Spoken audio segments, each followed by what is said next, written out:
Hello guys, I'm here with another interview. I actually talked to Prolly after a heartbreaking Game 5, and I think I just want to know, like, from your perspective, how the series went, because the first two games you kind of got stomped, and then the other two games you stomped, and then Game 3 was decided by like one big push down the lane because of death timers. But what was, like, from your perspective, like maybe going through like Game 1 to 5? Let's see. So, game one. What was game one? Game one was chalked up to pretty crappy. Not crappy. I'll just say forced. Like team fights just never started correctly, so it's hard to judge them as just straight up bad team fights because they just kind of just started when we knew how to start them. We just got excited and started a different way or something. So that kind of led it to, I think, 2 or 3 lost team fights. I mean, one was like a 4-for-4 or something like that, and we got Baron, but it was like all of them were kind of based around like they forced something or we forced something, and it was just a bad call depending on either over chasing or knowing the call was bad and like cutting it off completely.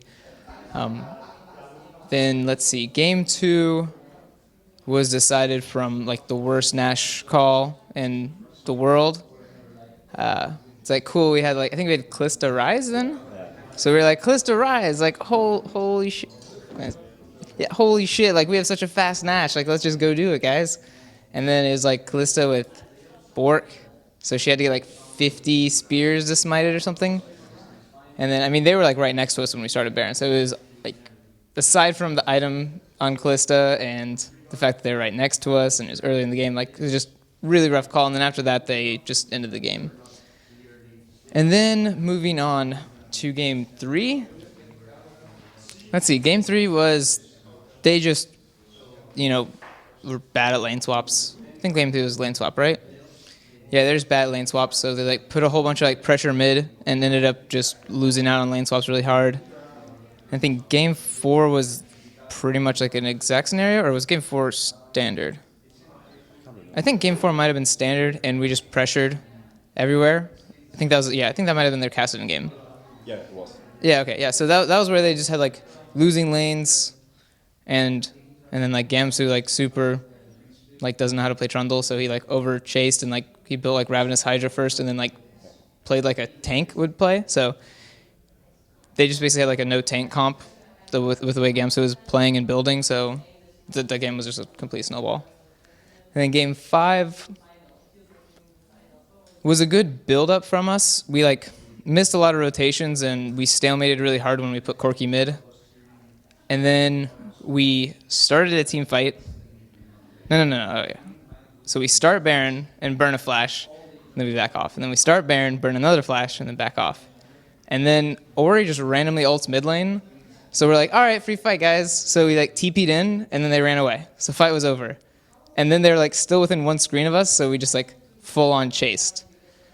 So it wasn't even a team fight. It was literally just like people chasing people after like there's no more fighting done. So I don't know. The series drafting I think went really well. I think they lost almost every pick ban, and I think we just messed up how to start fights. Like whenever a fight was started, it was like instantly decided from the position. And it was never like a team fight started and then we made a wrong choice. It was normally like the fight started wrong and we would lose that fight. Very rarely we'd start a fight right and then it would go wrong. It was normally just wrong from the very beginning. Okay, yeah.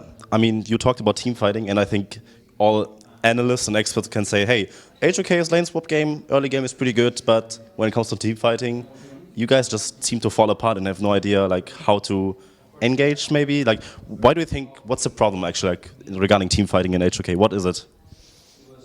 Man, it's hard to really put my finger on like what's wrong with it. I know it's not helped much by me because I've never been like a aficionado with team fights, so I've never been able to like reverse engineer them or really tear them apart so I can like teach them like piece by piece. So this split we took a lot of time focusing on team fights, but as they learned, I had to learn because if someone was making a mistake, 5 team fights in a row, it would take me like 5 team fights to realize it was a mistake and like point it out. When if we do a lane swap or if we trade objectives, I like instantly know what's wrong with it. So when we would study team fights, it was like the whole team had to focus in on learning because, I wasn't able to describe them. So I think that probably is a big like attribute to why we learn team fights so slowly. The players themselves, I don't know why the team fights are so bad because I feel like the players are really strong to where like they could naturally just team fight. So I think that's probably why we were not great at it because like I wasn't great at teaching it, and then they normally would just play so well that maybe they never really had to learn the basics of team fighting. So when it came down to like, oh, these games are being decided by team fights only, it kind of like bit us in the ass because we were just so slow on learning them. So I want to put like a bit more focus on one of your players, maybe FORG1VEN.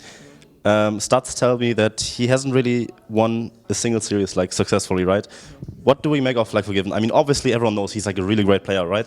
But what is it? What like holds him back to actually like manage to push through and finally like win something? I mean, I think in everyone, there's always that like mentality that will hold you back, like the defeatist attitude. I think that's a big problem with him, and I've spoken to him about it, and it's just kind of like, with mentality, it's really, they will have to want to change it for it to change. As much as you explain like through logic, it's normally something that people have through like emotions. Like this attitude is purely through emotions. So explaining logically why it's wrong is hard to convince someone if they're using emotions to decide things. So he has a little emotional baggage when it comes to best of fives. I mean, Ryu had that as well. I think he lost like 3 best of fives at 2-2, and then he got like reverse swept. So I know Ryu last year, we had like a lot of talks about it because it was hard for him, but then we finally won one. So then it kind of like broke the curse for him in a way. But I don't know. I mean, it's kind of just a lot of factors. I don't think you can really say it's one thing or anything like that. So two other players in your team, Wanda and your jungler Jankos, they have been playing for like a long time, right? And they have always been that kind of Scrim god style. They're like gods in scrims. They're like the Mata and Dandy of like Europe, all that kind of stuff. All the memes. But do you think that maybe they're like, I don't want to be too harsh because they're like good friends, but do you think they're like maybe choking in playoffs, like in high pressure situations? I don't know. I don't think they choke. What's a good way to put it? So, okay, choking, I would say is like someone who plays well, like normally, like in scrims and on stage, and then like in big games, they like play badly. Okay, so that's the baseline for me for choking. So in our first best of series against OG, our scrims were awful. They were just like garbage can. And when you say like Jankos and Vander were scrim gods, that's how they played. They took like every fight in the world, like 10% chance of winning, like all 5 are missing, and we'd like face check with the Nidalee or something and win some fight. So the scrims were just like really garbage. Like we were just taking so many fights. So we got a really bad read on like what was strong in the meta because basically like Jankos would be like 5-0 every game, and it's like every jungler is like hella strong with 5 kills. So it was hard to figure out like which junglers we wanted, kind of like what team comps would work well because power spikes were happening at ridiculous timings. So our OG series, I wouldn't say anyone choked because I wasn't able to like get us good practice. The practice was just so bad, and it was so irritating that like we couldn't practice macro game or anything, and then on stage, no one wants to take those like 10% fights. So instead, everyone just like sat there watching because if all you've been practicing is like fighting, then when you don't fight, now you didn't practice anything. So that's basically what happened with the OG series is we just had really, really terrible practice, and I'll take blame for that because I should have noticed it and been a lot more harder on them when they were taking these like really low chance plays. And then today, I think they played pretty well. Like aside from like bad calls, but I wouldn't attribute that to choking really. Other than like some bad calls, like I think they played like mechanically well, and they normally had like they had good communication, and I think the macro game was pretty strong, aside from a few rotations. Okay, thank you so much for that interview. Very good, deep insight. Of course, moving forward, what's next for H2K? You're just gonna go on vacation a bit and then come into the summer split strong, or what's next for you guys? Maybe you go back to the States for a bit? Yeah, I will go back home for a little bit so I can get all my food, my comfort food, like Wendy's, and Taco Bell. Chipotle. Yeah, but I don't know, for H2K, like right now we have to figure out like what we liked and didn't like about the split, and then kind of figure out a plan of what to change or what to improve on, I guess.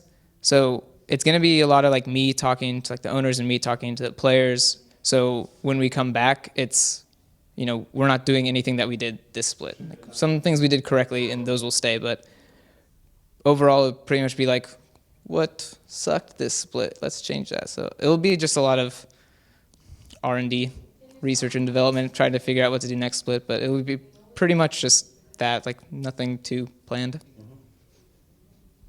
Okay, that's it. I think that's a very nice closing statement. And of course, we see us in summer, hopefully. And if you guys want to check out more interviews, we have them over at theScoreEsports.com. Make sure to check them out. We have an app, we have Twitter. See you guys next time.